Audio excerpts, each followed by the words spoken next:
Assalamualaikum warahmatullahi wabarakatuh. Alhamdulillahi rabbil alamin, wassalatu wassalamu ala rasulillahil karim wa ala alihi wa sahbihi ajma'in, amma ba'd. Fa ya rabbi shrah li sadri wa yassir li amri wahlul 'uqdatan min lisani yafqahu qawli. Allahumma faqihna fid din wa 'allimna at-ta'wil. Rabbana zidna 'ilman warzuqna fahman. Wa qala ta'ala ya ayyuhalladzina amanu taqullaha haqqa tuqatih wa la tamutunna illa wa antum muslimun. وقال يا أيها الناس اتقوا ربكم الذي خلقكم من نفس واحدة وخلق منها زوجها وبث منهما رجالا كثيرا ونساء واتقوا الله الذي تساءلون به والأرحام إن الله كان عليكم رقيبا. Bapak Ibu sekalian, ikhwah yang mulia, semoga Allah selalu memberikan rahmat dan maghfirahnya pada kita semua.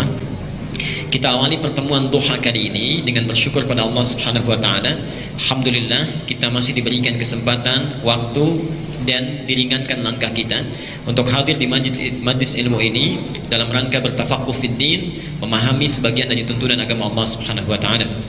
Kita awali dengan bermohon kepada Allah, semoga siapapun yang berada di sini diberikan kemuliaan oleh Allah sesuai yang dijanjikan oleh Nabi sallallahu alaihi wasallam dalam sabdanya tercantum dalam hadis riwayat At-Tirmidzi nomor hadis 2858. Perhatikan bagaimana Rasulullah sallallahu alaihi wasallam memuliakan para penuntut ilmu.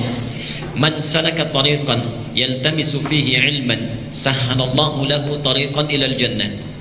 Man salaka tariqan, siapa yang menyiapkan dirinya untuk menempuh satu jalan, yaltamisu fihi ilman, untuk belajar sebagian dari tuntunan agamanya, walaupun hanya sedikit saja. Walaupun hanya sedikit saja. Entah itu satu ayat, entah itu satu hadis. Karena hadis ini nanti disampaikan pada kita oleh seorang yang jalan kaki dari Madinah ke Syam. Sekarang wilayah Syria kurang lebih. Jalan kaki dari Madinah ke Syam untuk mendapatkan satu hadis saja. Karena ada info sahabat yang punya hadis tinggalnya di Syam.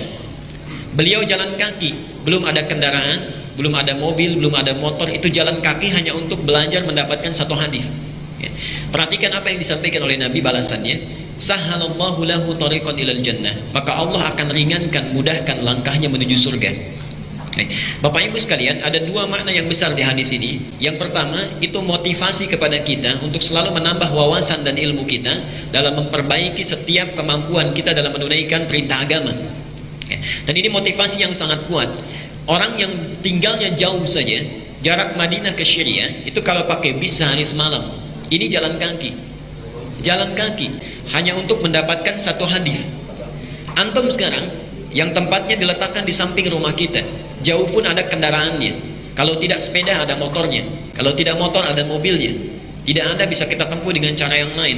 Belum juga tersentuh dengan semua fasilitas itu untuk mau sekedar belajar satu huruf saja dari Al-Quran atau satu hadis saja yang bisa kita ketahui maknanya. Dengan semua fasilitas itu belum tersentuh, dengan cara apa lagi Allah mesti memfasilitasi kita untuk mau memperbaiki keadaan agama kita. Yang kedua, ini yang paling penting. Yang dimaksud hadis ini, yang ringan langkahnya ke surga, itu bukan orang yang rajin ikut taklim. Hari ini ikut di sini, jam sekian ikut di B, jam sekian ikut di C dan sebagainya. Subhanallah. Bukan itu yang dimaksudkan lewat hadis ini. Yang dimaksud hadis ini, orang yang ikut taklim disebut kalimatnya dengan bukan talabul ilmi di hadis ini ya. Bukan juga dengan ta'allum, tapi disebut dengan tafaqquh. Okay? Tafaqquh fid din istilah Qur'annya. Tafaqquh fid din istilah Qur'annya di At-Taubah surat ke-9 ayat 122. Falaula nafara min kulli firqatin minhum ta'ifatun liyattafaqahu fid din. Okay. Fikih dengan ilmu itu lain. Fikih dengan ilmu itu lain. Kalau ilmu ta'allum, ya, ta'allum itu sekedar mendapatkan informasi saja. Mau paham, mau tidak itu terserah. Mau paham, mau tidak terserah. Yang penting mendapatkan informasi, kita serap, kita dapati, mau dipahami, mau tidak, mau diamalkan, mau tidak, itu kembali kepada kita. Tapi kalau fikih itu lain. Fikih itu memiliki arti setidaknya paham apa yang dengan apa yang diterima, faham atas apa yang didapatkan, mengerti dengan apa yang didengarkan. Jadi Al-Quran menyebut pembelajaran kita ini bukan dengan ilmu, tapi dengan fikih, tafaqquh, bukan ta'allum, tapi dengan tafaqquh, ingin memberikan kesan bahwa taklim itu, pengajaran itu, majlis ilmu itu jangan hanya menjadi transfer ilmu dari ustadz kepada yang mendengar, Tapi siapapun yang datang, siapapun yang menyimak, siapapun yang mengikuti, itu harus mengerti, harus paham dengan setiap kata bahkan huruf yang dituturkan. Jadi antum kesini, jangan sampai keluar dari sini, dari masjid ini tidak mengerti satu huruf pun dari apa yang disampaikan. Itu yang diinginkan oleh Quran. Nah, inilah yang membuat kita akan ringan langkahnya ke surga. Kenapa? Karena orang yang mengikuti majlis ilmu, paham tentang ketentuan agamanya, dia bisa bedakan mana yang halal, mana yang haram. Dia mengerti mana yang benar, mana yang keliru. Dia paham ini yang sunnah, ini yang bid'ah. Dia mengerti ini yang harus dilakukan, ini yang harus ditinggalkan. Dengan mengerti itu, dia tinggalkan yang haram, dia kerjakan yang halal. Ketika dia perbanyak yang benar, dia tinggalkan yang keliru, itu yang menjadikan langkahnya ringan menuju surga. Jadi kalau antum selama ini, mohon maaf, ikut taklim dimanapun, tapi sampai saat ini belum paham ini yang halal, ini yang haram, masih terjebak dalam yang syubhat, masih mengerjakan sesuatu yang dilarang, masih senang mengerjakan sesuatu yang harusnya ditinggalkan, berarti masih berat juga langkah kita menuju surganya Allah Subhanahu wa Ta'ala. Karena itu Bapak Ibu sekalian, duha ini kajian khusus pekan yang kelima. Saya pun baru dihubungi tadi malam untuk hadir di sini. Maaf kemarin siang jam 2 ya, dan baru diputuskan jam 5 sorenya. Baik. Hari ini kita akan khusus membahas satu pembahasan yang tiap hari ibadahnya kita kerjakan, tapi boleh jadi sekian ribu kali kita mengerjakannya, apa yang kita tunaikan itu belum kita pahami dengan baik, sehingga hasil dan manfaatnya tidak bisa kita raih dalam kehidupan kita. Topik kali ini kita akan bahas seputar ibadah salat. Seputar ibadah salat, lebih tepatnya tuntunan salat dalam Al-Quran dan Sunnah. Tuntunan salat dalam Al-Quran dan Sunnah. Kita akan bagi dua sesi. Hari ini kajian pengantarnya, dan insya Allah nanti akan ada satu sesi lagi di hari Sabtu, hanya belum ditentukan waktunya. Itu kajian prakteknya. Di hari ini kajian pengantar persiapan salatnya. Nanti insya Allah pertemuan selanjutnya praktek salatnya, dari mulai takbir sampai dengan salam. Bagaimana sifat salatnya Nabi, bagaimana Rasulullah mencontohkannya, seputar gerakan dan bacaan salat, perdebatan seputar itu dan sebagainya, dari salam sampai dengan takbir. Insyaallah nanti materinya sudah saya siapkan, dan ini boleh dikopi oleh siapa saja, ya, tak terbatas, ya silahkan, dan tidak ada sesuatu hal terkait dengan ini. Semuanya boleh mendapatkan, disebarkan dan mendapatkan ilmu di situ dengan baik. Bapak Ibu sekalian, insyaallah kita mulai kajian kita. Salat disebutkan dalam Al-Quran, termasuk dalam hadis Nabi SAW, sebagai ibadah yang sangat penting. Sebagai ibadah yang sangat penting. Saking pentingnya disebut oleh Nabi, salat itu tiangnya agama. As-salatu imaduddin. Salat itu tiangnya agama. Muncul pertanyaan, kenapa salat begitu diistimewakan dari setiap amal rukun Islam yang lainnya? Rukun Islam ada 5. Yang pertama, orang masuk Islam dulu dengan syahadat, syahadu anna ilaha illallah, kemudian syahadu anna Muhammadar Rasulullah. Ingat ya, syahadatnya satu paket, bukan asyhadu anna ilaha illallah saja, ya. Di asyhadu anna ilaha illallah, kemudian syahadu anna Muhammadar Rasulullah. Ketika kita mengatakan asyhadu anna ilaha illallah, ya Allah, saya berkomitmen dan bersaksi menjadikan Engkau satu-satunya Tuhan yang layak untuk saya sembah. Ketika komitmen itu ada, diuji oleh Allah.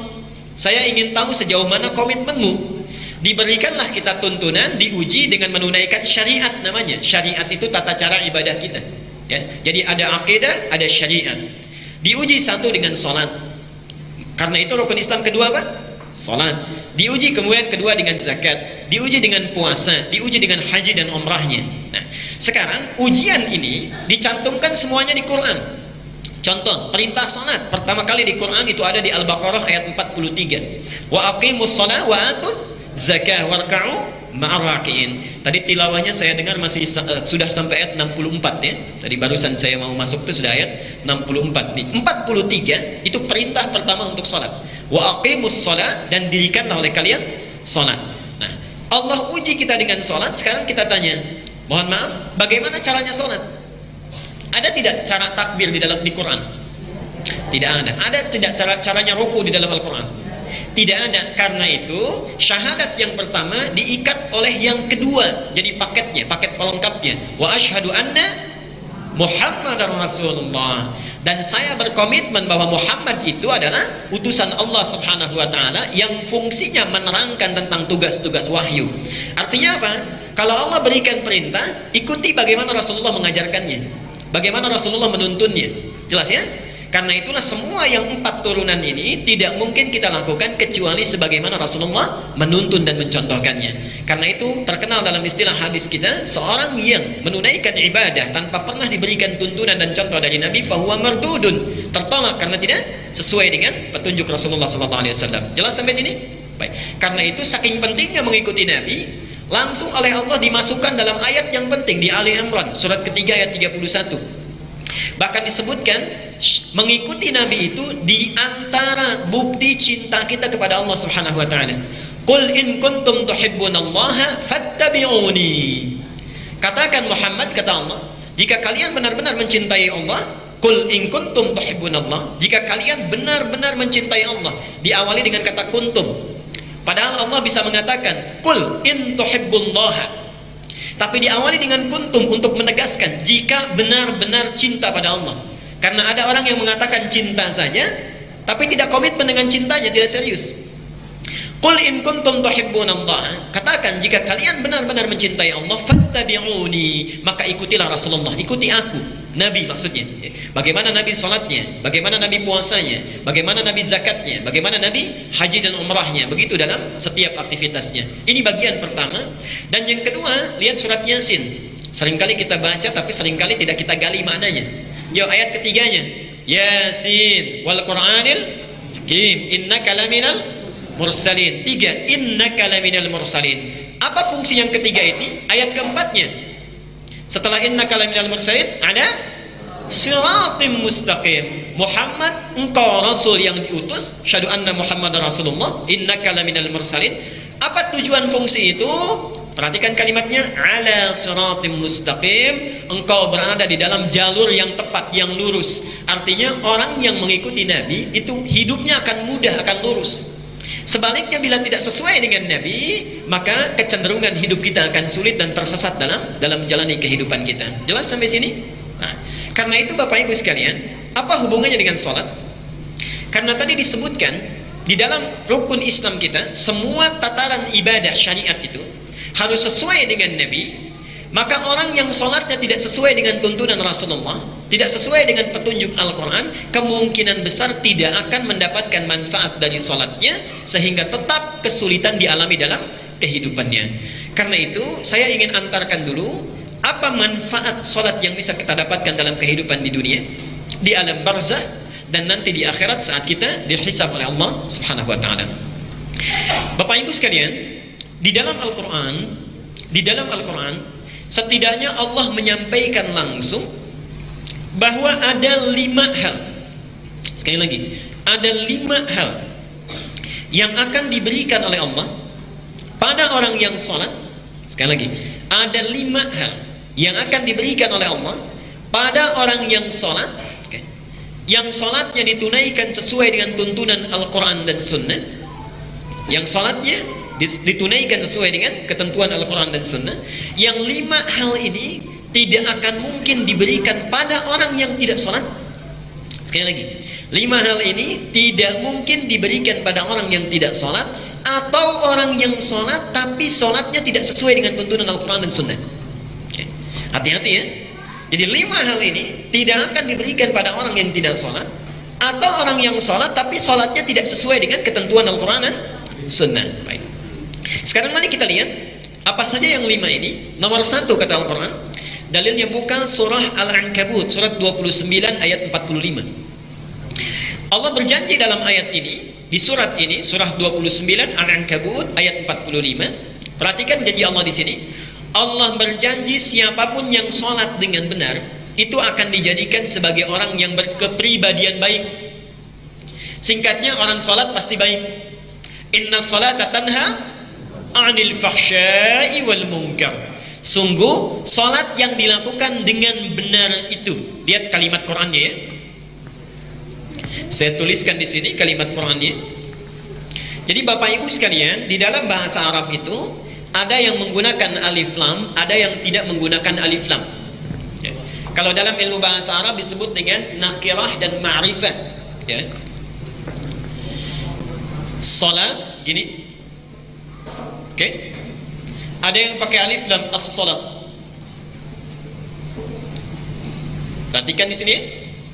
Kalau kalimatnya tidak menggunakan alif lam, ini disebut dalam ilmu bahasa Arab dengan kalimat nakirah. Maknanya umum, bebas, umum. Oke. Jadi kalau Allah menyebutkan tidak pakai alif lam, inna sholat, artinya sholat bagaimana saja. Mau sesuai Nabi, mau tidak sesuai Nabi, mau khusyuk, mau tidak, mau paham, mau tidak. Nah, itu maksudnya. Tapi kalau digunakan alif lam, itu bukan sholat yang biasa, sholat yang khusus. Ma'rifah, kalau dalam bahasa Inggris itu seperti artikel the dalam bahasa Inggrisnya, the car, mobil, the car, mobil itu, tidak yang lain. As-sholah bukan sholat biasa, sholat seperti yang dituntunkan oleh Al-Quran, dipraktekkan oleh Nabi SAW. Jadi orang yang sholatnya benar, ini ada alif lam di sini.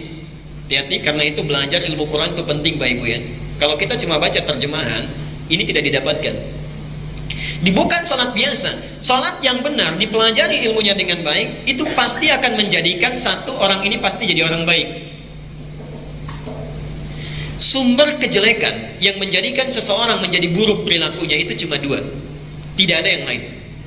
Yang satu disebut dengan fahsya, yang kedua disebut dengan mungkar. Tidak ada yang lain kecuali dua ini. Fahsya adalah keburukan yang ditolak oleh nurani, ya, ditolak oleh nurani kita. Bentuknya bisa banyak, umumnya kepada sesuatu yang kotor.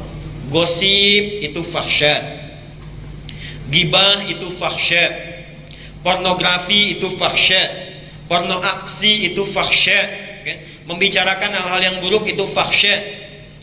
Maaf, selama ini ribuan kali kita sholat, berapa kali seringnya dengar gosip?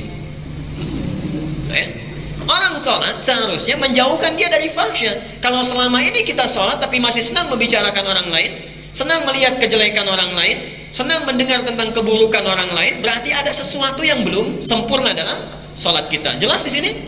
Satu. Yang kedua, mungkar. Mungkar itu sesuatu yang diingkari oleh hati kita. Bohong itu mungkar, mencuri itu mungkar, berselisih itu mungkar, bertengkar itu mungkar. Oke? Korupsi itu mungkar. Jadi kalau ada orang sholat tapi masih senang berbohong, orang sholat masih gemar berselisih, orang sholat masih senangnya bertengkar, sukanya mencuri, mohon maaf, ada yang korupsi dan sebagainya, berarti ada yang salah dengan sholatnya. Jelas ya? Karena itulah Nabi menyampaikan, bila Anda mempunyai anak usia 7 tahun, yang pertama diajari adalah sholatnya. Kenapa? Kalau sholatnya sudah bagus, pasti anak itu tumbuh menjadi anak yang baik. Itu rahasianya di sana. Jadi kalau dididik sholatnya benar sebagaimana Nabi mencontohkannya, pasti tumbuh jadi anak baik. Kalau 10 tahun gak mau sholat juga diapakan? Sudah salah lagi. Dikit-dikit main pukul aja gitu ya. Subhanallah. Katanya mau ikut sunnah Nabi, saya gak pernah tuh baca sirah Nabawi ada Nabi memukul anaknya. Baik ya? Hasan Hussein, Nabi sedang sujud, naik ke punggungnya, apa tiba-tiba berhenti dipukul dulu? Kan tidak, ya, malah diteruskan kan sujudnya. Ayo lihat ke sini ya. Di persoalan kita ini banyak istilah yang sampai ke Indonesia tiba-tiba jadi berubah. Daraba itu punya dua arti. Asal kata daraba itu bukan memukul. Daraba itu artinya membuat contoh yang menjadikan kita paham. Membuat contoh yang menjadikan kita paham. Okay.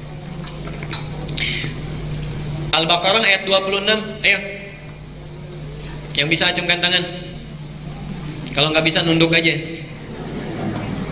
Baik. Tadi sudah sampai 64. Innallaha la yastahyi ay yadriba matalan ma ba'udatan fama fawqaha daraba yadrib. Allah tidak pernah malu untuk membuat perumpamaan yang menjadikan kita paham, mengerti, memberikan contoh yang membuat kita mengerti, walaupun itu harus ditunjukkan dengan nyamuk. Jadi doroba itu tidak harus memukul, asalnya memberikan pengertian contoh sehingga kita bisa paham. Jelas ya? Baik. Nah, dalam hadis itu disebutkan bila anak 10 tahun tidak mau sholat, berikan dia contoh pelajaran yang membuat dia mengerti. Dan memberikan pelajaran tidak harus memukul. Tidak harus memukul. Kurangi uang jajannya, simpan makanan kesukaannya, di training di kamar mandi 5 menit, bisa. Tidak harus dengan memukul, sehingga dia mengerti kenapa saya tidak boleh menunaikan Salat tidak sesuai dengan contoh atau meninggalkan salat sama sekali. Jelas sampai di sini? Baik. Kalau tabiat orang Arab, memang di Arab itu sampai sekarang kebiasaannya kalau ingin memberi contoh itu ringan tangannya. Tangannya ringan karena mereka hidup di medan yang berat, pindah-pindah, ada Sahara dan sebagainya. Jadi kalau anak rewel sedikit saja tidak tanya-tanya, tak gitu ya. Baik, ikut lagi dan sebagainya. Jelas sampai sini? Baik. Itu satu. Jadi poin yang terpenting, kenapa diajarkan sejak dini sholat? Karena orang sholat itu pasti jadi orang baik. Satu. Yang kedua, pindah ayatnya. Quran surat 70 ayat 19 sampai dengan 23, Al-Ma'arij. Quran surat 70 ayat 19 sampai 23. Allah menyampaikan kesan di ayat ini, orang kalau sholatnya benar, itu pasti akan terbebas dari kegelisahan hidup yang dirasakan. Bahasa anak mudanya sekarang tidak akan galau. Oke. Jadi kalau orang sholatnya benar pasti tenang, tidak gelisah. Tenang, sulit gelisah. Lihat ayatnya, innal insana khuliqa halu'a. Sungguh manusia tercipta dengan pembawaan yang seringkali gelisah, tak tenang. Apa cirinya? Idza massahu syarru jazu'a. Kalau ditimpa kesulitan segera curhat, berkeluh kesah, cerita sana sini. Dekat, rajin ibadahnya. Orang kan uniknya sekarang kepanasan aja udah bikin status gerah katanya tuh, udah keluar. Baik. Dan uniknya nanti wa idza massahul khairu manu'a. Kalau diberikan kebaikan pelitnya. Ini sindiran dari Allah. Ada tipikal orang yang kalau sedang susah itu rajin curhatnya sama Allah. Tahajudnya naik, yang gak biasa tahajud tiba-tiba tahajud, yang gak biasa saum sunnah tiba-tiba siyam sunnah, tiba-tiba tilawah Quran. Lagi sulit. Tapi kalau sudah diberikan kesulitannya, selesai dia, tinggal datang kebaikan-kebaikannya, pelit. Apa? Ditinggalkan ibadahnya. Tahajudnya sudah nggak ada lagi, baca Qurannya jarang lagi, kan? Zakat yang 10.000, zakat mal itu tertinggal selama sebulan, zakat mall 10 juta habis dalam 1 jam. Lupa. Illal musallin, kecuali orang yang sholatnya benar. Alladzina hum 'ala salawatihim da'imun, yang konsisten dengan sholatnya. Jadi ciri orang sholat, dia sulit ataupun senang, itu hatinya itu gembira saja, gak ada persoalan. Alhamdulillah ya Allah, Engkau berikan aku saat ini kesulitan, sehingga dengan itu saya menjadi sabar. Alhamdulillah ya Allah, Engkau uji aku dengan harta yang bertambah, sehingga dengan itu aku semakin bersyukur. Jadi keadaan dia senang atau tidak senang, hatinya tetap tenang. Nomor 3, Allah berjanji dalam Al-Quran, pada orang yang sholatnya benar ditunaikan, maka, sekali lagi ya, maka bila dia memiliki kesulitan dalam aktivitas hidupnya, ini janjinya, Allah akan membebaskan, melepaskan setiap kesulitan yang dialami. Sekali lagi, Allah akan melepaskan setiap kesulitan yang dialami, plus diberikan rizki yang melimpah tak bertepi. Ini baru gelisah, belum sulit. Nomor 3, Allah berjanji akan melepaskan setiap kesulitan yang dialami, plus diberikan rizki yang melimpah tak bertepi. Dalilnya Quran surat 65 At-Talaq, 65 At-Talaq ayatnya 2 dan 3. Tafsir di ayat ini ditafsir di Quran surah Al-Baqarah. Jadi ada 2 surah, ayatnya sama, ayat 2 dan 3. Quran surah At-Talaq 65 ayat 2 dan 3. Perhatikan kalimatnya. Wa may yattaqillaha yaj'al lahu makhraja. Siapa yang berusaha takwa kepada Allah akan dilepaskan dari segala kesulitan hidup yang dialami, diberikan jalan keluar. Wa yarzuqhu min haitsu la yahtasib. Tidak cukup dengan itu saja, dia akan diberikan rezeki yang begitu melimpah tak bertepi. La yahtasib, tidak terukur. Jadi uniknya ini, kalau perlu ada lagi, kalau butuh ada lagi, kan? Subhanallah, yang enak kan begitu Pak ya, pas butuh ada. Kalau kita punya mobil, mobil ada, begitu mau dipakai bensin nggak ada, kan nggak enak, baik kan? Nah, orang ini diringankan kesulitan hidupnya, pas butuh selalu ada. Siapa dia? Tafsirnya ada di Al-Baqarah ayat 2 dan 3. Dzalikal kitabul la raiba fihi hudal lil muttaqin. Tadi kita bertanya siapa orangnya? Tadi wa may yattaqillah, dia berusaha, orangnya disebut muttaqin. Siapa orang muttaqin itu? Alladzina yu'minuna bil ghaib wa yuqimunas shalah, yang salatnya sempurna ditunaikan. 4, kita cepat. Baik, 4. Orang yang sholatnya benar, ditunaikan sesuai tuntunan Al-Quran dan Sunnah, ada janji diisyaratkan dalam Al-Quran. Nanti kita akan bahas ya. Allah berjanji dalam Al-Quran, bila dia meminta dalam sholat, maka doanya akan segera terkabul. Bila dia meminta dalam sholat, nanti kita akan bahas ada 4 keadaan dibolehkan kita meminta, dan hadisnya qudsi, bahkan langsung turun ayat Qurannya. Bila dia meminta dalam sholat, maka akan langsung segera dikabulkan permohonannya. Dalil contohnya itu ada di Quran surat 3. Surat apa? Ali Imran, bukan Al Imran tapi Ali Imran. Quran surat 3 ayat 38 dan 39. Surat 3 ayat 38 sampai 39. Saya mau tanya sebentar. Suami istri menikah, sudah puluhan tahun belum punya keturunan. Suaminya sudah sepuh, sudah beruban, fisiknya sudah lemah. Mohon maaf, ibunya, istrinya itu sudah divonis monofos dan mandul. Saya tanya secara medis dan klinis, mungkin tidak punya keturunan? Tidak mungkin. Perhatikan apa yang dilakukan suaminya. Bangun beliau, masuk ke mihrabnya, kemudian menunaikan sholat. Saat berdirinya, belum selesai sholatnya, saat berdirinya memohon kepada Allah untuk diberikan karunia keturunan. Perhatikan kalimat Qurannya. Hunalika da'a Zakaria rabbah. Di mihrabnya Zakaria, Nabi Zakaria bermohon kepada Allah. Qala rabbi habli min ladunka dzurriyyatan thayyibah. Duhai Allah, saya sudah berikhtiar kemana-mana tidak dapat keturunan. Sekarang saya memohon darimu saja. Innaka sami'ud du'a, sungguh engkau yang mengabulkan dan mendengar setiap doa. Perhatikan bagaimana Allah menjawabnya. Itu dipanjatkan dalam sholat, padahal sebelumnya ikhtiar. Jadi lihat Maryam ada di mihrabnya, diberikan rezeki tak terbatas oleh Allah di ayat 37-nya. Zakaria meniru, membuat mihrab di rumahnya, lalu sholat. Perhatikan, saat sholatnya masih berdiri dalam sholatnya, ayat 39-nya. Fanadatul malaikatu wa huwa qa'imun yusalli fil mihrab annallaha yubashshiruka bi Yahya. Alhamdulillah. Tiba-tiba turun malaikat, itu baru berdoa, belum selesai sholatnya. Selesai doanya, turun malaikat. Karena itu kalimat Qur'annya menggunakan fa. Beda antara fa dengan wa, itu lain. Ada fa, ada wa, itu lain. Ada satu lagi thumma. Ada thumma. Saya katakan misalnya begini ya, contoh. Dhahaba Ali wa Ahmad ila masjid. Ali dan Ahmad pergi ke masjid. Kalau menggunakan kalimat waw, itu bisa berarti Ali dulu, kemudian Ahmad di belakangnya. Jelas ya? Baik. Ali dulu, baru Ahmad di belakangnya. Ada jeda waktu atau kemungkinan bersamaan. Kalau pakai thumma, itu artinya ada jarak. Dhahaba Ali ila al-jami', thumma Ahmad.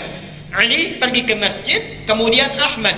Maksud thumma ini artinya nyusul dari belakang, ada jarak. Mungkin Ali pergi duluan, setelah 1 jam Ahmad nyusul. Tapi kalau kalimatnya menggunakan fa, itu artinya tidak ada jeda. Dhahaba Ali fa Ahmad. Ali pergi, fa Ahmad, lantas Ahmad. Jadi begitu Ali pergi, Ahmad langsung pergi. Kalimat Quran di sini tidak menggunakan wa, tidak menggunakan thumma, digunakan fa. Begitu Zakaria meminta, langsung malaikat turun.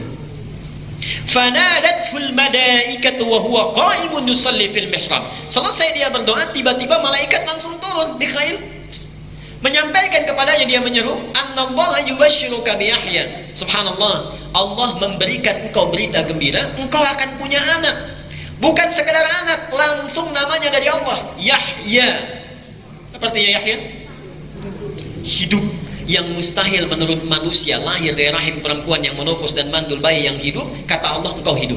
Kapan itu terjadi? Wa huwa qa'imun yusalli fil mihrab. Beliau itu masih berdiri dalam salatnya belum selesai. Dan nanti kejadian ini itu akan diabadikan, diberikan rahmatnya kepada umat Muhammad. Nanti kita akan bahas rahasia Al-Fatihah. Di antaranya, saat kita sedang membaca iyyaka na'budu wa iyyaka nasta'in, itu Allah sedang menunggu di hadis qudsinya, wali abdi ma sa'ala. Hambaku, kamu butuh apa? Aku kabulkan sekarang. Nanti kita akan lihat. Dan salat itu bukan hanya zaman Nabi Muhammad saja. Zaman Nabi sebelumnya sudah ada. Musa sudah ada salat, Isa sudah ada salat, Zakaria sudah ada salat, ya. Cuma syariatnya, cara salatnya berbeda. Dulu belum ada sujudnya, kita ada sujudnya. Ya. Dulu cuma sampai rokok berdiri kemudian selesai. Kita ada sujudnya. Nanti kita bahas lain waktu. Jelas sampai sini? Jadi sholat yang dimohonkan, doa yang dimohonkan dalam sholat, nanti ada 4 rahasia, 4 tempat berdoa dalam sholat. Bila kita benar gunakan itu, Allah segera mengabulkan doa kita bila benar cara menunaikannya. Terakhir yang kelima,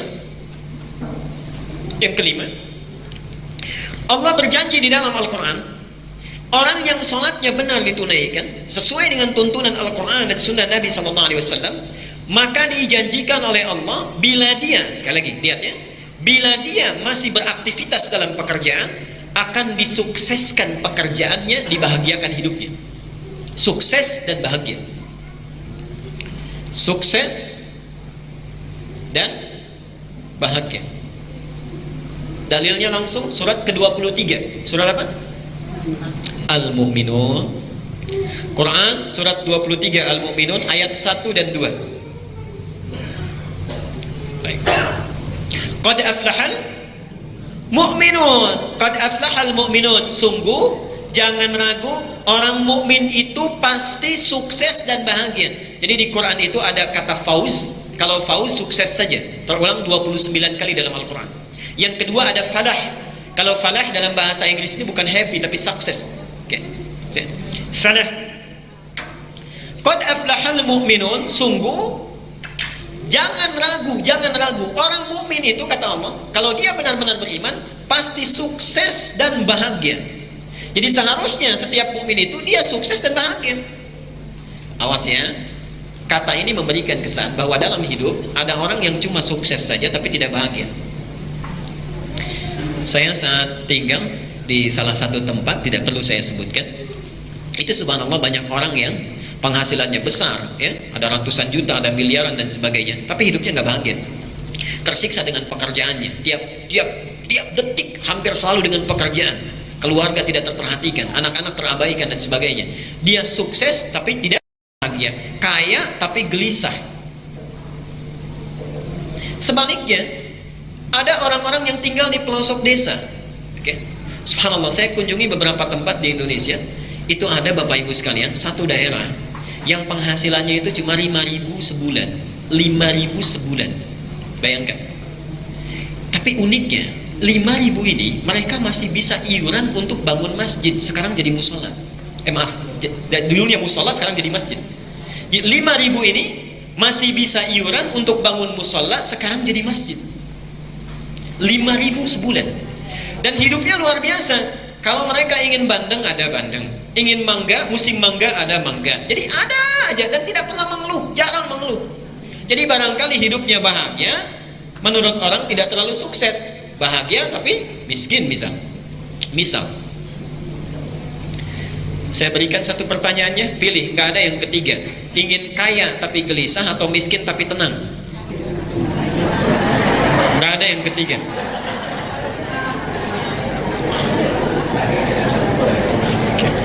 Kaya tapi gelisah atau miskin tapi tenang? Kaya tapi tenang, baik. Gak apa-apa, memang dipaksa juga akan susah, ya. Karena rumus psikologinya begitu. Di antara dua pilihan yang sulit, pilih yang ketiga. Dan Allah maha mengerti tentang tabiat makhluknya.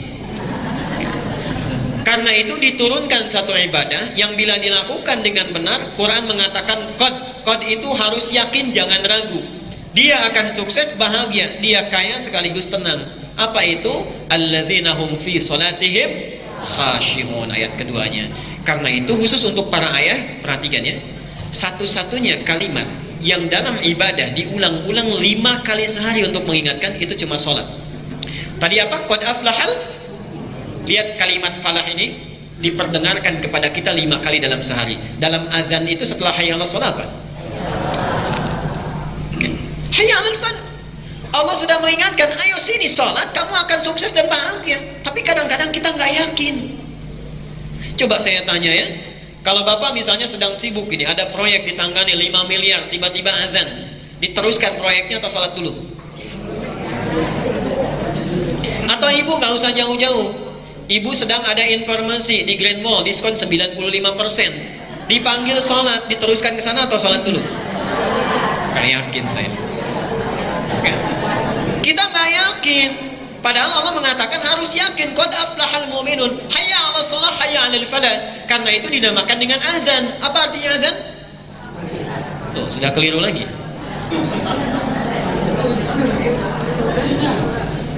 Panggilan itu bahasa fikih. Azan itu secara bahasa itu artinya telinga. Oh. Lihat sini, dari kata uzun asalnya, uzun. Uzun itu telinga, jamaknya azan. Kenapa disebut dengan azan? Karena kalimat ini satu-satunya kalimat yang pasti didengar oleh orang yang punya telinga. Perhatikan, kalau Mesir azan, selesai azan, itu Libya azan. Libya selesai azan, Tunisia azan. Tunisia selesai azan, Aljazair azan. Maroko azan, Italia azan, Prancis azan, Spanyol azan. Ternyata lafaz azan itu 24 jam tidak pernah berhenti di muka bumi ini. 24 jam. 24 jam. Subhanallah, Bapak Ibu pernah coba googling ya. Ada seorang reporter yang menangis itu ketika melihat azan, mendengar azan. Di seluruh pelosok itu azan semuanya, tidak ada yang tidak. Jadi bahkan ada di Australia itu, di Australia pernah ada seorang masuk Islam hanya karena dengar azan subuh. Ini mohon maaf Pak ya, kadang-kadang hidayah Allah, Ibu, itu bisa tiba tanpa kita duga. Mahal hidayah itu. Pernah dengar kisah sebentar, ada seorang pemuda di San Francisco di Amerika. Beliau tinggal di flat dengan seorang muslim. Jadi dua orang mahasiswa tinggal di sana, satu muslim yang satu Kristen. Yang muslim ini kebetulan sedang keluar belanja. Dia membuka channel Masjidil Haram di Mekkah. Biasanya channel pertama itu kan di sana ya, sholat di Mekkah itu. Saat ditinggal, yang non muslim ini duduk di depan TV-nya, dia lihat. Saat duduk itulah dia kembali si orang Islam tadi. Lalu Islam bertanya, sederhana saja, kata beliau, menurut kamu ada berapa orang yang ada di situ di Masjidil Haram saat itu? Kata anak muda yang non muslim ini, dia katakan, ini kurang lebih 500.000 lah. Apa jawabnya? Tidak. Kapasitasnya mampu menampung 3,5 juta orang. 3,5 juta orang. Lalu disampaikan pertanyaan kedua, perhatikan ya kalimatnya. Menurut kamu, berapa lama yang dibutuhkan untuk mengatur 3,5 juta orang supaya mereka bisa rapih dalam saat yang bersamaan? Perhatikan apa jawabnya. Kata orang ini, saya kira butuh beberapa hari. Saya kira butuh beberapa hari. Lihat kalimat si anak muda ini. Saya akan tunjukkan padamu, kurang dari 1 menit 3,5 juta orang semuanya akan rapi. Kurang dari 1 menit. Perhatikan kan ya, selesai itu kan ada iqamah ya, Allahu Akbar, semua diam. Imamnya kebetulan waktu itu Syekh Sudais, Abdul Rahman Sudais, berbalik, staw ini, staqimu. Semua yang tadinya beraktivitas tiba-tiba diam. Lalu kawan ini mengatakan pada temannya, tidak sampai 2 detik sudah diam katanya. Lalu ketika bertakbir, Allahu Akbar, semua takbir itu. Tidak sampai 1 menit semua sudah takbir. Saya katakan padamu tadi kurang dari 1 menit semua akan rapi. Apa jawab teman yang tadi? Tunjukkan bagaimana caranya saya masuk Islam. Karena ini pasti bukan agama rekayasa manusia. Tunjukkan bagaimana caranya saya masuk Islam. Itu sedang nonton sholat Isya. Bayangkan orang yang belum masuk Islam nonton sholat Isya saja bisa masuk Islam. Antum yang sudah masuk Islam dipanggil sholat Isya. Baik ya. Karena itu hayal falah jarang kita dapatkan, ya? Jarang kita dapatkan. Nah, sekarang dari sini, ya sekarang kita muhasabah dulu. Kita lihat diri kita dulu. Kita lihat diri kita. Berapa usia kita? Berapa banyak sholat yang telah kita tunaikan hingga detik tadi di duha tadi? Taruhlah misalnya ribuan sholat telah kita lakukan. Sekarang kita lihat, apakah sholat yang sudah dilakukan sudah dapat melahirkan 5 hal yang dijanjikan oleh Allah tadi? Apakah sholat kita sudah menjadikan kita orang baik? Atau jangan-jangan baru keluar dari masjid sudah membicarakan orang lain? Minimal keluar dari sini ustadznya yang dibicarakan, kan? Baik. Yang kedua, apakah sholat kita sudah menjadikan kehidupan kita lebih tenang? Atau jangan-jangan sholat tapi gelisah? Apakah kehidupan sholat kita sudah menjadikan manfaat dalam kehidupan kita, pekerjaan kita berhasil, nyaman hidup kita? Atau jangan-jangan sukses di pekerjaan tapi antum tidak bahagia di keluarga? Dan yang terakhir, apakah sholat kita sudah membantu kita untuk mempercepat doa yang dikabulkan oleh Allah? Atau sampai saat ini, mohon maaf, doa kita seringkali tertunda. Kalau ada di antara kita, sholat belum mendapatkan 5 hal ini yang disebut oleh Quran minimal. Atau bahkan sholat sudah ribuan kali, tapi 1 pun belum didapatkan. Berarti ada yang keliru dan belum sempurna dalam penunaian sholat kita selama ini. Karena itulah Nabi saking inginnya Rasulullah itu, subhanallah Bapak Ibu sekalian, saya kadang-kadang suka tidak kuat kalau menyampaikan bagaimana kasih sayangnya Rasulullah. Saking inginnya umatnya bahagia, itu ingin dipastikan setiap orang Islam umat beliau itu mendapatkan yang 5 itu. Karena itu beliau tegas mengatakan, "Shallu kama ra'aitumuni usolli." Ini rahasianya. Nabi mengatakan, "Salatlah kalian persis seperti melihat aku salat, jangan beda." Maksudnya apa? Bukan ingin membebani kita secara fikih, bukan. Tapi Nabi ingin memastikan setiap umat Islam harus mendapatkan yang 5 ini. Nabi ingin umatnya bahagia, Nabi ingin umatnya jadi orang baik. Tidak masuk akal ada orang paling jahat, paling sulit diatur, paling banyak melakukan tindakan kriminal di satu daerah, setelah turun perintah sholat jadi orang paling baik di dunia. Jadi orang paling baik di dunia, yang bahkan diabadikan oleh Quran, hampir tidak ada lagi generasi seperti mereka. Allah. Saya mohon maaf ya, kalau kita tidak bisa menyamai sedikit seujung kukunya saja, maka jangan pernah kita mau mencelanya. Kalau tidak bisa menyamai seujung kukunya saja, maka jangan terbersit untuk mencelanya. Subhanallah. Bapak Ibu sekalian, sahabat itu diantara kemuliaannya, tidak ada rasa pelit, tidak ada iri dengki, tidak ada iri hati. Kalau misalnya kita lewat sekarang, saya lewat Bapak misalnya Pak, kemudian saya lihat Bapak pakai baju bagus, subhanallah, thawbuka jamil, ma'jabat thawb, bagus sekali baju kamu, itu langsung dilepas dikasihkan. Langsung dilepas dikasihkan. Karena mereka tahu tidak mungkin dicapai puncak kebaikan sebelum menginfakkan apa yang paling disukai. Ali Imran 92, "Lan tanalul birra hatta tunfiqu mimma tuhibbun." Tidak mungkin mendapatkan albir. Albirun itu sifat-sifat puncak yang baik, albir.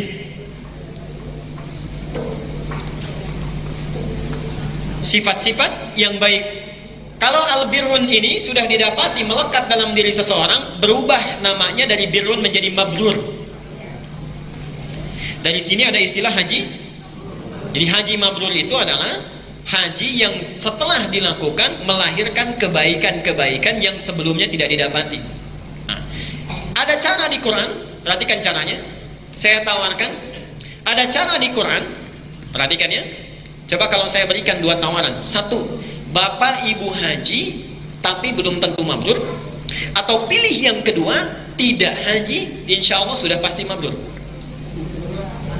Pilih 1 atau 2. Nggak ada yang ketiga kalau ini, serius. Haji belum tentu mabrur, tidak haji pasti mabrur. Pilih yang mana? Kedua ya. Baik. Awas yang paling kencang saya tes nanti.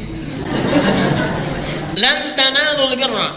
Tidak mungkin kita mendapatkan birrun ini kalau sudah dapat namanya mabrur.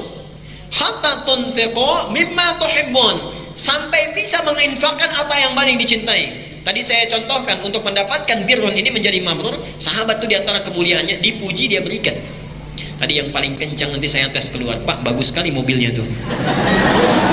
Mau nggak diinfakkan ke aliasan? Oke.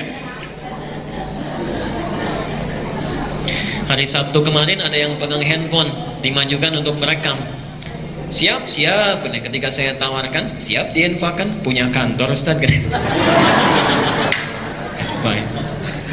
Baik Bapak Ibu sekalian. Nah sekarang persoalannya, kita masuk lagi ke materi kita. Kalau kita tidak mendapati 1 di antara 5 ini, apa penyebabnya? Apa penyebabnya? Kita lihat di Quran ya, karena kajian kita insya Allah Quran Sunnah tidak keluar dari yang ini. Kata Al-Quran, penyebab orang tidak mendapatkan yang 5 ini, atau 1 di antara 5, itu penyebabnya hanya 2. Penyebabnya hanya 2. 1, kebanyakan orang sholat tidak khusyuk dalam sholatnya. 1, tidak khusyuk dalam sholatnya. Dalilnya ada di Quran surah Al-Baqarah ayat 45 dan 46. Catat dulu saja, kita terangkan. Dan yang kedua, ini mohon kita evaluasi ya dan introspeksi diri sekaligus. Kebanyakan orang sholat tidak paham, tidak mengerti apa yang dilakukan dan dibaca dalam sholatnya. Kebanyakan orang sholat tidak paham, tidak mengerti apa yang dibaca dan dilakukan dalam sholatnya. Tanyakan pada diri kita selama ini, apakah paham dengan bacaan rokok kita, mengerti dengan bacaan sujud kita, paham dengan takbir kita dan sebagainya. Tidak paham dan mengerti bacaan dan gerakan sholat. Dalilnya sama Quran yang seperti sebelumnya, Quran 29 Al-Ankabut ayatnya sama persis 45. Quran surat 29 ayat 45. Kecelakaan kita kadang hafal tengah-tengah ayatnya, tapi awalnya tidak dihafalkan. Potongannya lancar, tapi sebagiannya tidak dihafalkan, sehingga penafsirannya dikeliru. Coba teruskan ayat ini. Inna sholata tanha anil fahsya. Awal ayatnya apa? Tuh. Padahal awal ayatnya itu kuncinya yang ini. Utslu ma uhiya ilaika minal kitab wa aqimis shalah. Baru inna sholata tanha anil fahsyai wal munkar. Baik, sebentar ya, nanti kita uraikan. Bila kita tidak mendapatkan 5 yang dijanjikan tadi, kata Al-Quran persoalannya 2. Satu, tidak khusyuk dalam sholatnya. Yang kedua adalah tidak paham, tidak mengerti dengan bacaan dan gerakan yang dilakukan dalam sholat. Nah, kajian kita hari ini dan sesi selanjutnya nanti di Sabtu, tapi nanti Sabtunya akan ditentukan waktunya, itu hanya akan terfokus membahas 2 hal ini saja. Yes, ya? Baik, untuk hari ini kita akan batasi, kita ambil yang ini saja, nomor 1. Sesi selanjutnya kita akan bahas yang ini, mengenai bacaan dan gerakan sholat dari mulai takbir sampai dengan salam. Dan nanti resumnya sudah saya sediakan. Kalau ingin mengcopy silakan, saya dengan senang hati memberikan. Baik. Jadi kita akan bahas yang ini dulu ya. Sampai jam berapa kita? Oh, jangan jam 12 ya. Jam 9 harus sambung lagi ya. Baik. Ayo dibuka dulu Quran surah Al-Baqarah surat 2 ayat 45-46. Subhanallah, ini Qurannya sering kali hilang ya. Coba tilawah, nah sehari ambil 5 ayat. Ayo ikut yang sore ya, pada asar. Kalau punya waktu luang, kita ada kajian menghafal Quran. Oke, insyaallah. Quran surat 2 Al-Baqarah 45. Wasta'inu bisabri wassalah. Saya tulis dulu. Wa innaha lakabiratun illa 'alal khashi'in. Perhatikan kalimatnya. Agak sabar ya, mohon bisa sabar. Saya agak menafsirkan sehuruf-sehuruf kadang. Wasta'inu bis-sabri was-salah. Oke. Perhatikan ke sini sebentar sebelum saya teruskan ayatnya. Wasta'inu, dan memohonlah pertolongan, mintalah bantuan setiap masalah yang kita hadapi. Di setiap manusia, dengan isyarat ayat ini, tidak mungkin ada orang yang hidup tanpa masalah. Setiap kita pasti punya masalah dengan kadar yang berbeda-beda. Kalau kita punya masalah, kata Allah, hadapi itu semua, minta tolong bisabri, satu dengan sabar. Ini menunjuk kepada ikhtiar. Dijalani dulu, ikhtiar dulu dengan sabar. Kalau kita punya persoalan, punya masalah, selesaikan ikhtiar, jalani dengan sabar. Contoh, kita punya anak sakit, ikhtiar dulu, pergi ke dokter, kan? Obati dulu, sabar di situ dan sebagainya. Bapak punya persoalan di kantor, ikhtiar dulu, selesaikan, jalani dengan sabar, jangan putus asa. Wassalah, nah ini poinnya. Dan juga dengan sholat, tawakal, hubungkan diri kita dengan Allah. Jadi nanti ada ayat di Quran yang memberikan isyarat bahwa dalam sholat kita boleh meminta kepada Allah untuk mengatasi masalah yang sedang kita hadapi. Dan nanti kita akan bacakan ada hadis qudsinya yang langsung turun. Baca ini, ta'inu di Al-Fatihah setelah Malik Yaumiddin apa? Iyyaka na'budu wa iyyaka nasta'in. Ini perintahnya, cara memintanya nasta'in. Karena itu ketika kita selesai membaca iyyaka na'budu wa iyyaka nasta'in, hadis qudsinya turun. Hadza baini wa baina 'abdi wa li 'abdi ma sa'ala. Ini komitmen antara aku dengan hambaku. Hambaku, sekarang engkau mau minta apa? Allah sudah menawarkan itu. Nanti kita akan bahas. Poin kita sekarang, kata Allah, dan kalau punya persoalan, hadapi dengan ikhtiar, kemudian tawakal pada Allah dengan salat. Poinnya, wa innaha lakabiratun illa 'alal khashi'in. Wa innaha, la pakai la tu, lakabiratun illa 'alal khashi'in. Perhatikan ke sini. Wa innaha, dan sungguh salat itu. Okay. Tadi dimintakan oleh Allah, minta tolong melalui apa? Sabar, satu, yang kedua salat. Tapi ketika Allah membandingkan keduanya, sabarnya dihilangkan, tersisa salatnya. Wa innaha, dan sungguh salat itu sabarnya hilang. Lakabiratun, sangat berat, sangat sulit dilakukan. Saya ingin tanya, sabar susah tidak? Sulit tidak? Sulit, tapi kalau dibandingkan dengan sholat, lebih sulit sholat. Sabar itu tidak mudah, Pak. Karena itu dalam kaidah akhlak, sabar itu tidak ada batasnya. Tidak ada batasnya. Sepanjang kita hidup, maka disitulah mesti bersabar. Jadi kalau ada yang mengatakan hilang batas kesabaran saya, itu ingin cepat pulang tandanya. Jadi nggak ada batasnya. Tapi di ayat ini disandingkan dengan sholat, dibuang sabarnya. Kata Allah, saking ingin menguatkan ditambah la itu harfut taukid untuk menguatkan. Sholat itu benar-benar tidak mudah, sangat sulit. Nah, Bapak Ibu sekalian, penting diketahui dalam ibadah kita ada dua ibadah yang memiliki kesulitan yang unik, tingkat kesulitan yang unik. Yang pertama, yang nomor 2 dulu, itu adalah baca Al-Quran. Baca Al-Quran itu punya keunikan, tingkat kesulitannya. Satu, uniknya orang tidak pernah ada yang bosan baca Quran. Tidak ada yang bosan. Bapak bosan baca Al-Fatihah? Enggak. Tapi kalau dibaca cepat ngantuk. Enggak percaya silakan. Buka oleh kita, ya. Subhanallah itu 15 menit sudah begini. Begitu ada ping gitu kan? Nah, di status BBM, WhatsApp dan sebagainya bisa segar lagi itu. Di Quran itu bisa sulit. Nah, tapi ada yang lebih hebat kesulitannya dibandingkan Quran. Itu ibadah yang dilakukan pada saat yang bersamaan bisa menjadikan yang ingat lupa, yang lupa jadi ingat. Pengalaman tuh, jawab. Tidak ada ibadah yang dilakukan pada saat yang bersamaan bisa menjadikan yang lupa itu ingat, yang ingat lupa. Sholat subuh berapa rakaat? Itu bisa jadi 3 itu kalau sendirian. Lupa kita. Ditakbir, memang lisannya bertakbir Allahu Akbar, tapi pikirannya bisa kemana-mana. Ya Allah, tadi saya kesiangan sahur. Ya Allah, anak saya belum diantar. Karena itu syaitan sendiri mengatakan, hadisnya Al-Bukhari, babus sholat, di kitab sholat, bab Al-Bukhari, nomor hadis yang ke-6. Perhatikan, kalimat syaitannya langsung disampaikan. Saya akan menggoda orang yang sholat, ingat ini, ingat ini, ingat ini, sampai dia tidak sadar berapa rakaat sedang menunaikan sholat. Saya akan goda orang yang sholat untuk mengingat ini, ingat ini, ingat ini, sampai dia tidak sadar berapa rakaat sedang menunaikan sholat. Pernah mengalami itu? Ya. Sekarang lihat sini ya. Kata Al-Quran, ini tidak mungkin terjadi kecuali bagi orang yang khusyuk. Di kalau orang khusyuk sholatnya menjadi ringan. Orang yang khusyuk sholatnya menjadi ringan. Pertanyaannya sekarang, apa itu khusyuk? Bagaimana cara melakukan khusyuk? Dan dalam pelaksanaan khusyuk itu seperti apa yang bisa kita lakukan dalam sholat kita? Oke? Bismillah.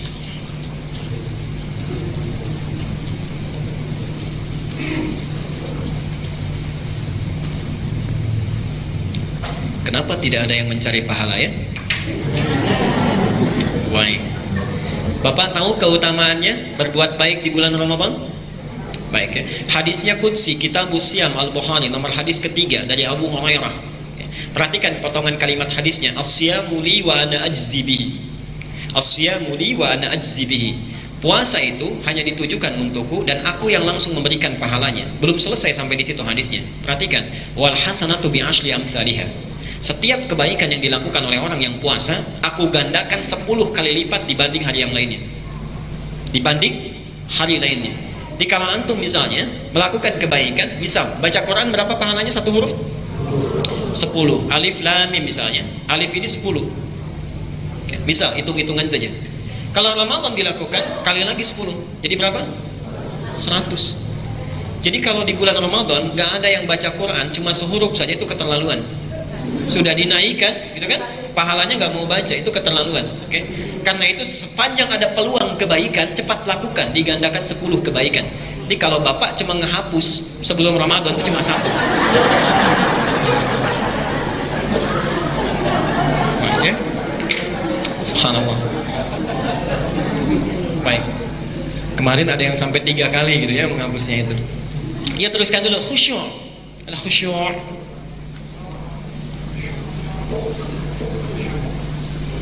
Apa itu khusyuk? Apa itu khusyuk? Fokus, sungguh-sungguh. Ada lagi yang lain? Konsentrasi. Kita selama ini sering keliru memahami sesuatu itu. Khusyuk itu bukan fokus, bukan konsentrasi, bukan serius. Kalau khusyuk diartikan konsentrasi, tidak ada yang mampu sholat dengan khusyuk.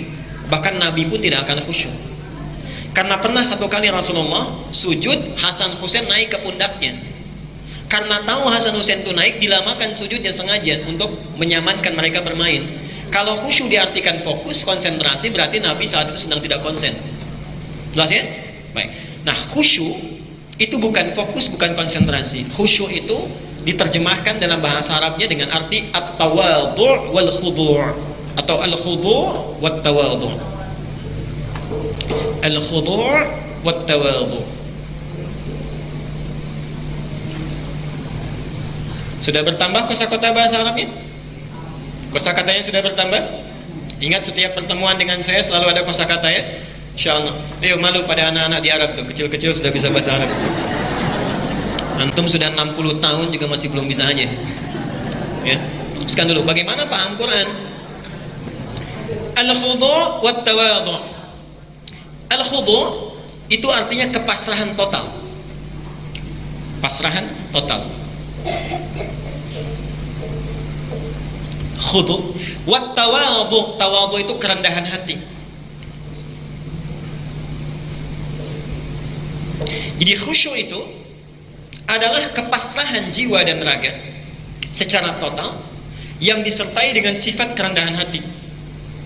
Kepasrahan jiwa dan raga secara total yang disertai dengan sifat kerendahan hati. Definisinya dulu.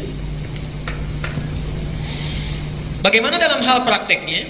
Ternyata Bapak Ibu sekalian, khusyuk itu dalam fikih salat itu dibagi kepada 3 bagian. Ada 3 fase. 1, khusyuk saat akan salat, sebelum salat, persiapannya sesaat sebelum salat.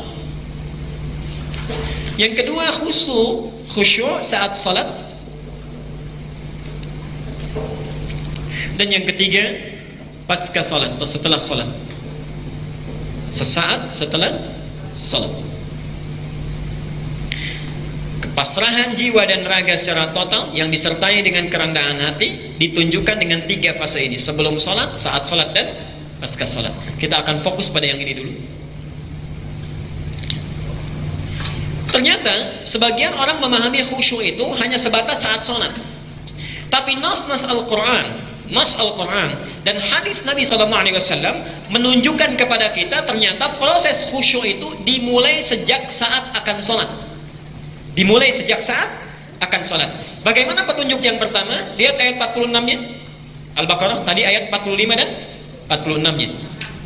Wasta'inu bis-sabri was-salah wa innaha lakabiratun illa 'alal khashi'in. Jika punya persoalan, maka minta tolonglah pada Allah dengan cara ikhtiar, dengan sabar dan salat. Sulit salat itu dilakukan kecuali bagi orang khusyuk. Siapa mereka? 1. Perhatikan. Alladzina yadhunnuna annahum mulaqu rabbihim. Alladzina yadhunnuna annahum mulaqu rabbihim. 1 dulu ini. Kedua, wa annahum ilaihi raji'un. Ayat 46. Perhatikan sini. Orang khusyuk itu siapa mereka? Alladzina yadhunnuna, yaitu orang-orang yang sebelum salat, bukan saat salat. Orang-orang yang sebelum salat, yadhunnuna, dia telah sangat merasakan annahum mulaqu rabbihim, dia akan bertemu menghadap kepada Tuhannya. Di ciri orang khusyuk itu sebelum sholat dia sudah punya rasa, sudah akan yakin menghadap, memenuhi undangan Allah, menghadap kepada Allah Subhanahu wa Ta'ala. Baik, tadi azan apa artinya? Baik, telinga secara bahasa ya, didengar oleh kita. Secara fikihnya panggilan Allah untuk menghadap kepadanya. Nah, orang khusyuk itu saat dia akan sholat ditunaikan, mendengar panggilan itu, dia sudah merasa, oh sekarang sudah diundang oleh Allah. Oke, sudah diundang oleh Allah. Nah, sekarang saya tanya pada Bapak Ibu sekalian, sekarang jam 9 lewat 2 menit. Kalau kita jam 10, alhamdulillah, jam 10 kita diundang oleh Pak Gubernur untuk insya Allah brunch, breakfast and lunch, ya. Nanti, nggak sekarang puasa ya, membawa bekal brunch misalnya, baik. Dikasih sembako, diundang sekaligus audiensi. Kira-kira pakai baju kayak gini atau ganti? Naikkan tawarannya, diundang presiden jam 12 di Istana Negara, kita akan berangkat, ganti seperti ini atau gini saja? Ganti baju, pakai minyak wangi, kalau perlu 5 meter sebelum datang sudah tercium kan? Dan jangan lupa bawa proposal yang belum tentu dikabulkan. Kalau antum bertemu dengan sosok manusia saja, bertemu dengan manusia saja, persiapan kita sudah sedemikian bagus adanya, dijadikan kita siap-siap dengan baik, parfumnya baik, pakaiannya baik dan sebagainya, yang permohonan kita belum tentu dikabulkan. Kenapa ketika dipanggil oleh Allah penampilan kita biasa-biasa saja? Karena itulah ciri orang khusyuk ketika dipanggil oleh Allah. Apa persiapannya? 1. Al-A'raf ayat 31, Quran surat 7 ayat 31.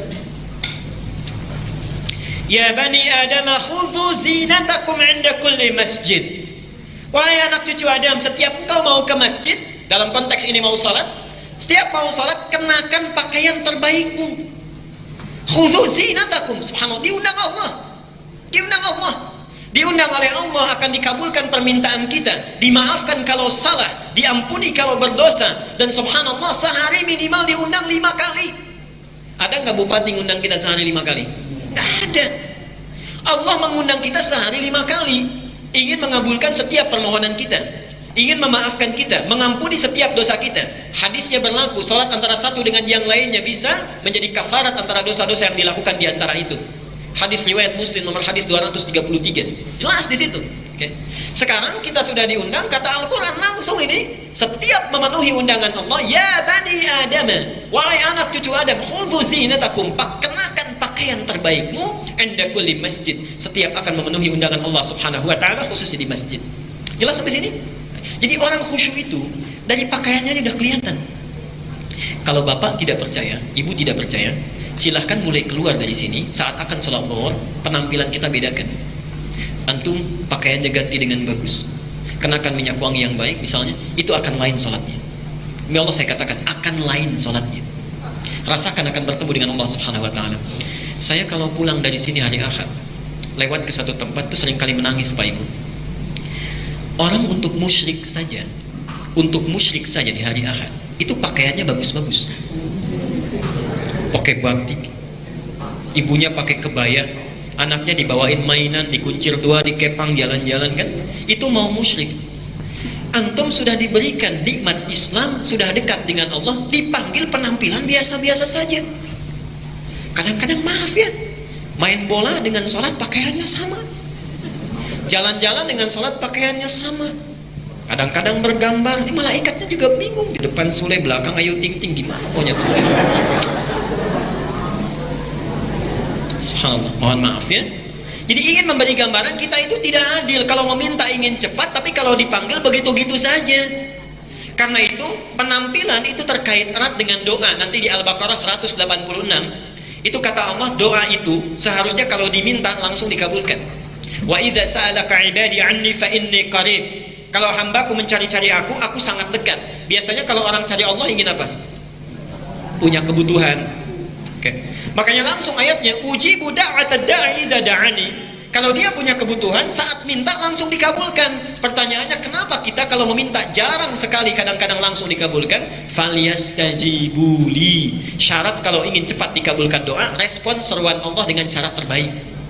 Kadang-kadang kita merespon dengan cara yang kurang elok. Ini bagian pertama. Kenakan pakaian terbaik, subhanallah, karena kita akan menghadap kepada Allah subhanahu wa ta'ala. Imam Malik rahimahullah, itu jangankan mau sholat, ingin memberikan fatwa membaca hadis, itu mandi dulu, pakai kenakan jubah yang paling bagus, pakai minyak wewangian dan sebagainya ya. Kalau di jalan ditanya tentang hadis, itu nggak akan jawab sebelum wudhu dulu, wudhu pakai pakaian terbaik. Kenapa? Beliau menyampaikan, saya ketika menyampaikan hadis seolah-olah merasakan bersama Rasulullah dan mempertanggungjawabkan perkataan saya, apalagi bertemu dengan Allah. Yang kedua, orang khusyuk sudah siap dengan pakaiannya. Yang kedua, dia sempurnakan wudhunya, berwudu. Dalilnya Quran surah 5 Al-Maidah ayat ke-6. Ya ayyuhalladzina amanu idza qumtum ila shalah faghsilu wujuhakum wa aydiyakum ila al-marafiq, dan seterusnya ayat. Wahai orang-orang yang beriman, Wahai orang-orang yang beriman, apabila kalian ingin menyempurnakan salat, begitu terjemahnya. Ya. Di qumtum itu dari kata qama. Idza qumtum ila shalah. Itu artinya menunaikan dengan sempurna. Artinya ada orang salat yang tidak sempurna. Jika kalian ingin menyempurnakan salat, maka berwudulah terlebih dahulu dengan membasuh wajahmu, tangan sampai dengan siku. Awas, bukan siku sampai tangan, tapi tangan sampai siku. Awas, saya pernah terangkan ini ya. Jadi wudunya tidak ada lagi yang dari siku ke tangan, kerannya dibuka dari siku ke tangan, tidak. Yang dimaksud dari tangan ke siku baru dialirkan. Sampai selesai ini kita lakukan. Jadi satu, diminta menyiapkan pakaian terbaik. Yang kedua, sempurnakan wudu. Bahkan Nabi menyampaikan kepada orang yang kurang baik salatnya, idza qumta ila shalah fa asbighul wudu. Kalau engkau ingin menunaikan salat dengan sempurna, sempurnakan dulu wudumu. Itu satu. Baik. Kapan ini dilakukan? Dan kenapa ini mesti dilakukan? Lihat sini. Ini persis dilakukan maksimal saat azan. Saat azan. Allahu Akbar, Allahu Akbar. Langsung kita siapkan pakaian terbaik.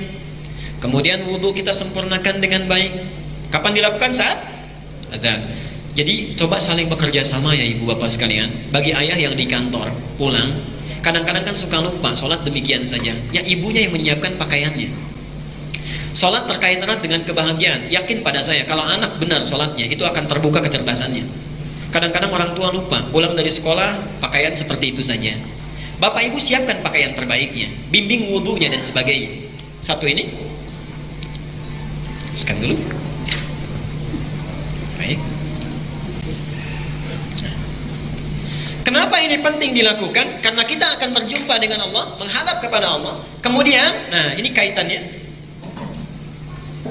Wa annahum ilaihi raji'un. Ini ciri yang ketiga. Di orang khusyuk sebelum salat, dia pakai pakaian terbaik, siapkan wudu dengan baik. Dan yang ketiga, perhatikan di sini. Kenapa kita mesti mengenakan pakaian terbaik dan wudu dulu dengan sempurna? Wa annahum ilaihi raji'un. Maaf, kalau ada orang yang meninggal dunia apa yang diucapkan? Wa inna ilaihi raji'un. Dan dia merasakan barangkali ketika dia memenuhi undangan Allah, dia akan dipanggil untuk selamanya. Dia akan dipanggil untuk selamanya. Ada yang namanya di sini Andi. Mudah-mudahan tidak ada. Kalau ada maksud saya akan saya ganti. Oke. Pak Andi sudah dipanggil Allah. Apa artinya? Meninggal. Antum dipanggil Allah 5 kali sehari. Dan kita tidak tahu kapan kita akan pulang. Ada yang tahu kapan akan meninggal? Tidak ada. Setiap hari 5 kali kita diingatkan, dipanggil oleh Allah. Barangkali panggilan itu menjadikan panggilan terakhir dalam kehidupan kita. Dan tidak ada cara pulang yang paling indah kecuali saat ingat dengan Allah. Salat, sujud dia meninggal. Salat saat tersambung dengan Allah Subhanahu wa ta'ala. Kata Allah, perhatikan kalimatnya, orang khusyuk itu apa yang dilakukan? Dia yakin akan bertemu dengan Allah, siap-siap kenakan pakaian terbaik. Allah yang dituju. Wudu dia, kenapa dengan wudu? Karena dia sempurnakan dulu, bersihkan jiwanya, bersihkan hatinya, sehingga ketika wafat menghadap Allah tidak perlu dibutuhkan lagi oleh orang lain. Jelas sampai sini? Kapan isyarat yang kedua ini dilakukan? Ini saat adzan, yang ini saat iqamah. Iqamah. Di antum kalau sudah masuk masjid, kemudian ada iqamah, Allahu Akbar, Allahu Akbar, kan?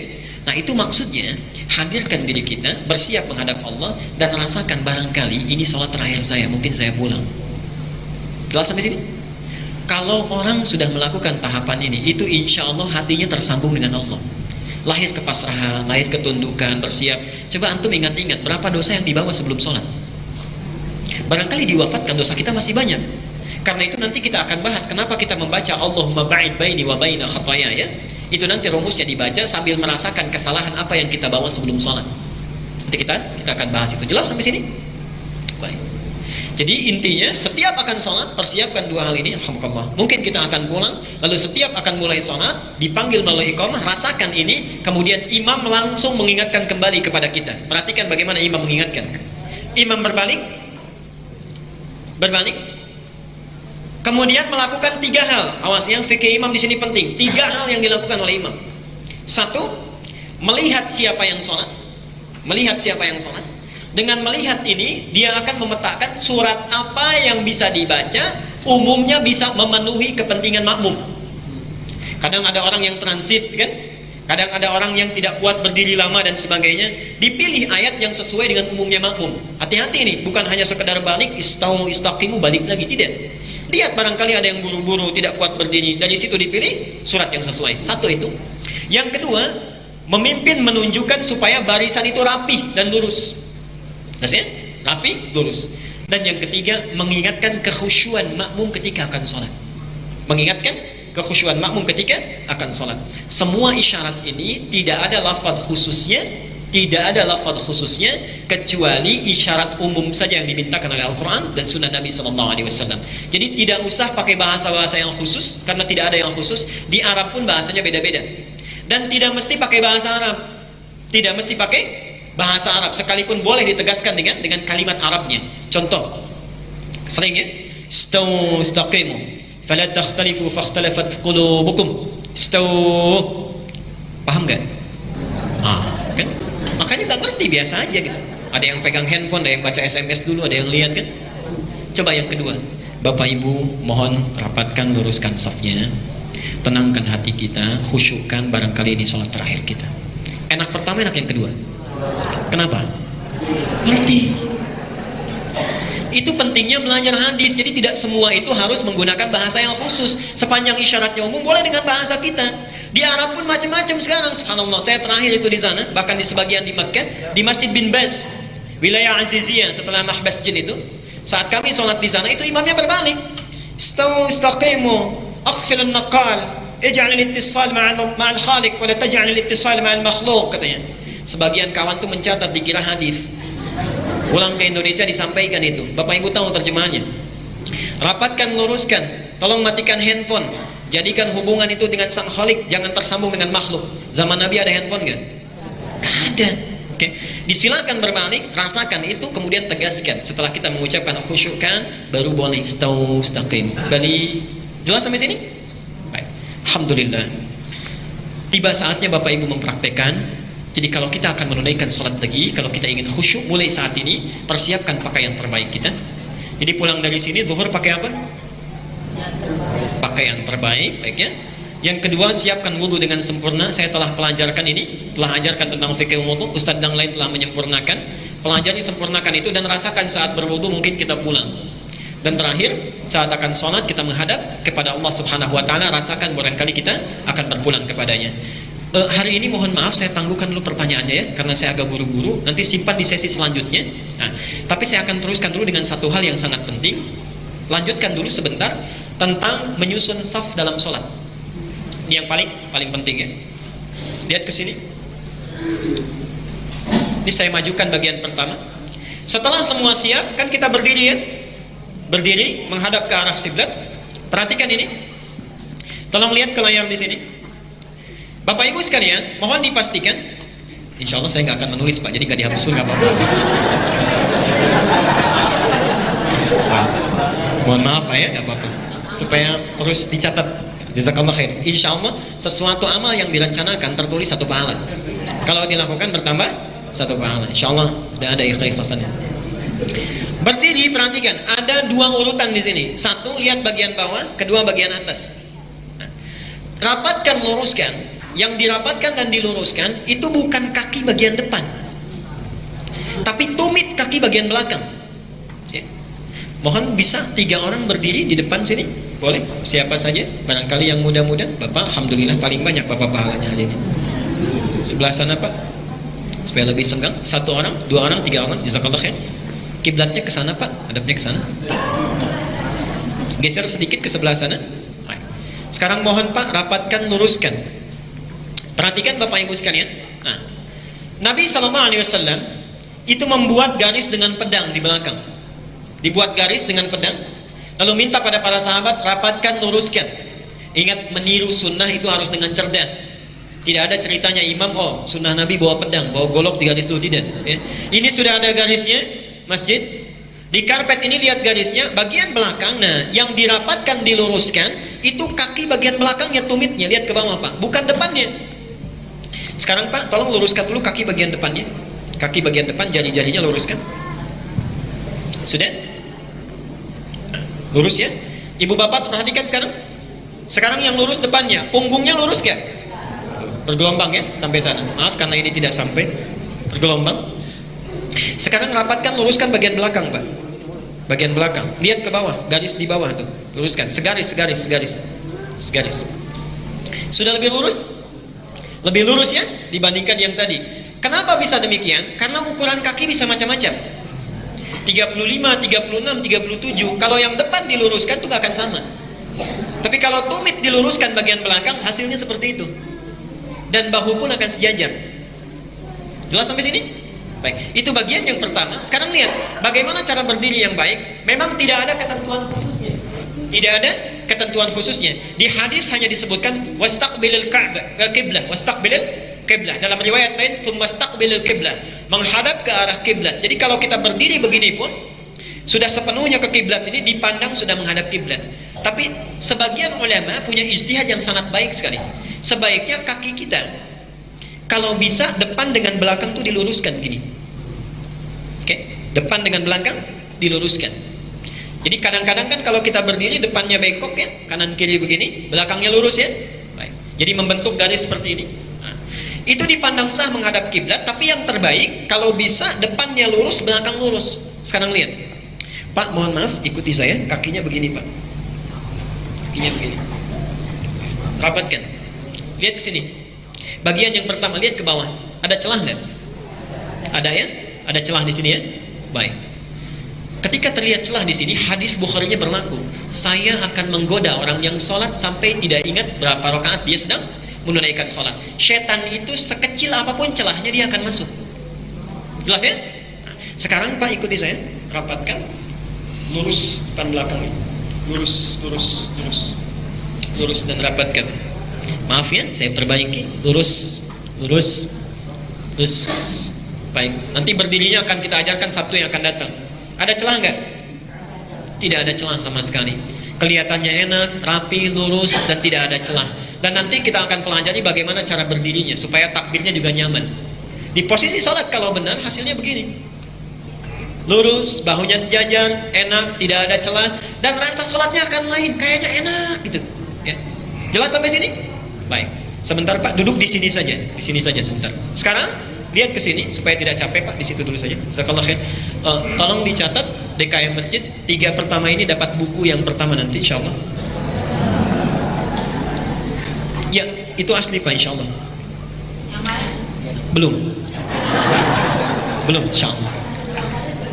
Pintar aja ibu kalau jawab ya. Lihat sekarang posisi imam dan makmum. Kalau sudah jelas berdirinya, sekarang imam makmum ada di mana? Lihat sini, nanti kita praktekkan dengan ini untuk memperjelas. Nomor satu, saya tidak bawa sinar ya, diperhatikan saja. Nomor satu, yang hitam itu imamnya. Kalau imamnya laki-laki, makmumnya laki-laki, maka tolong berdiri imam sebelah kiri, makmum sebelah kanan. Oke? Dan imam lebih maju sedikit dibandingkan dengan makmum. Pak, mohon berkenan satu di sini, tidak usah ke sana. 2 orang saja dulu. Kiblatnya ke sini Pak.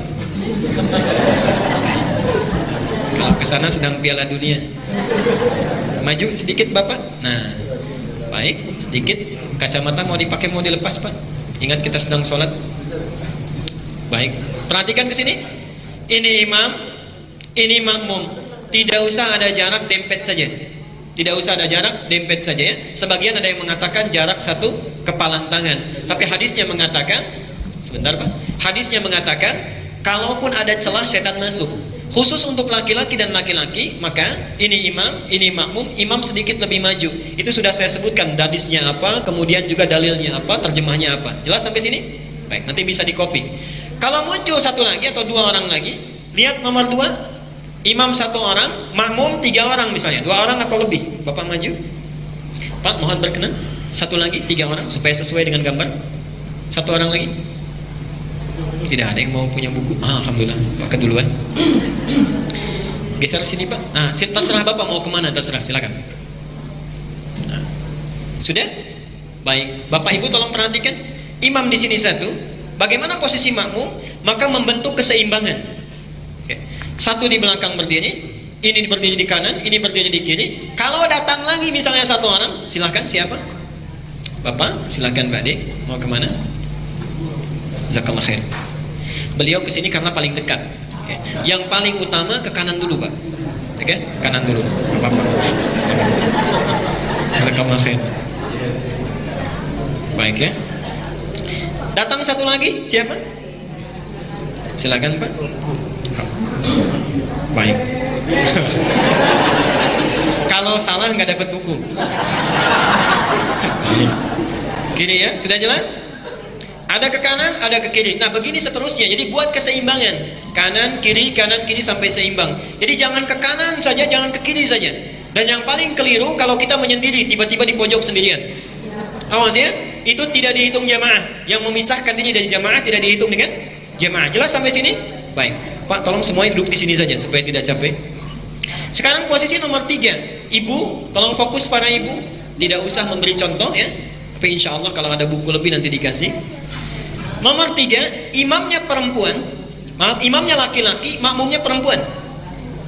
Imam laki-laki, makmum perempuan. Posisinya bukan di kanan, bukan di kiri, tapi makmum tepat di belakang imam. Bapak mohon maaf, bangun. Ayah menjadi imam, ibu menjadi makmum. Bayangkan saja Pak ya. Posisinya bukan di kanan, bukan di kiri, tapi tepat di belakang. Jelas? Oke. Itu dalilnya saya cantumkan, di bawahnya tinggal dibaca hadisnya sahih. Nomor 4. Nomor 4, imam, ada kakak anak laki-laki tertua, makmumnya ibu. Kakak tertua apa? Silakan. Udah tua. Mau dijawab aja. Oke. Nah, ini baik sekali. Di sini, di samping kanan, ibu tetap di belakang. Nah, sekarang imamnya perempuan, makmumnya perempuan. Bapak turun dulu. Imam perempuan, makmumnya perempuan. Bapak ada di mana? Bapak ada di mana? Silakan. Ini imam, ini makmum. Ini benar posisinya, berdiri sejajar. Berdiri sejajar. Tidak ada yang lebih maju. Dalilnya nanti riwayat Aisyah radhiyallahu anha, kan? Dilihat nomor 5 Ibu. Baik. Ini imam, ini makmum. Sekarang maju satu orang lagi Pak, perempuan. Bapak kemana? Gak apa-apa karena belum pernah jadi perempuan. Gak usah ditunjukin Pak. Samping, baik, kiri, kanan kiri seimbang seluruhnya. Imam tetap di tengah dan tidak perlu maju. Bu ya, tetap lurus posisi sejajar, tidak perlu maju. Nanti dalilnya sudah ada di sini ya, didapati. Silahkan duduk Pak, semuanya di sini saja. Sekarang perhatikan bagian terakhir. Ini boleh nanti di copy. Bagian terakhir ini disebutkan oleh Abu Hurairah adalah disebut sebagai sunnah yang hilang. Sunnah yang hilang. Kenapa dinamakan demikian? Karena ada sementara orang yang tidak paham dengan itu sehingga jarang dipraktekkan. Apa sunnah yang hilang itu? Bapak berdiri, imam. Baik, Pak silahkan semuanya berdiri. Rapat saja lu nggak apa-apa, karena contoh saja. Bapak di sini Pak, di garis. Satu orang lagi ada yang mau bergabung? Pak Bakri silahkan. Sebentar Pak. Lihat di sini ya. Sebentar. Anggap ini sudah penuh satu baris. Sudah penuh. Bapak kemana? Silakan Pak. Tidak usah dikasih tahu Pak. Jangan dengarkan alladzi yuwaswisu fi sudurin nas.